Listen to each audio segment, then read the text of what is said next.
Pyetja është kjo. Si e fitojnë shqiptarët parajsën, bëhet fjalë për ata të cilët nuk e besojnë xhamien, por e besojnë kishën, dhe ata xhenetit i thojnë parajs, dhe xhenetin për ata të cilët i besojnë xhamias. Përgjigjja shkurt dhe shqip.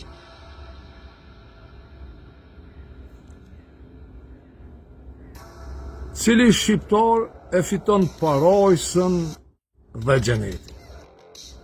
Secili shqiptar që flet shqip, e ndin vetën që është shqiptar, e din vetën që është i Zurrëtit, pasardhës Ilir, i Miletit, diktatit Gjash Kastrijotit, dhe ik